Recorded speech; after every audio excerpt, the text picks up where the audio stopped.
சங்கரன்கோவில் அருகே மேம்பால பணிகள் நடைபெற்று வரும் நிலையில் தற்காலிக தார் சாலை காற்றாற்று வெள்ளத்தில் அடித்து செல்லப்பட்டதால் பருவக்குடி முதல் திருவேங்கடம் வரையிலான சாலையில் போக்குவரத்து நிறுத்தம் ஏற்பட்டது.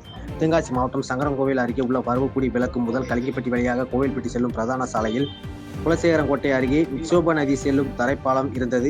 இந்த நிலையில் இந்த தரைப்பாலத்தை அகற்றிவிட்டு நாபார்டு திட்டத்தின் கீழ் புதிதாக மேம்பாலம் அமைக்கும் பணிகள் தற்போது நடைபெற்று வரும் நிலையில் போக்குவரத்து வசதிக்காக அப்பகுதியில் தற்காலிக தார் சாலை ஒன்று அமைக்கப்பட்டிருந்தது.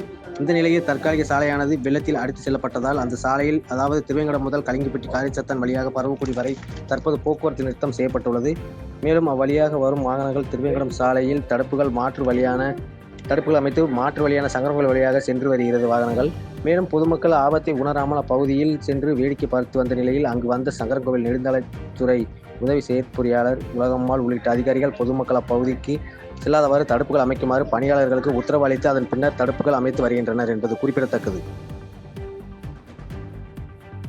பாதகம் செய்பவரை கண்டால் நாம் பயங்கொள்ளலாகாது பாப்பா, மோதி மிதித்து விடு பாப்பா, அவர் முகத்தில் உமிழ்ந்து விடு பாப்பா. அண்மை செய்திகளை உடனுக்குடன் தெரிந்து கொள்ள இணைந்திருங்கள் இயம்நாடு தொலைக்காட்சியுடன்.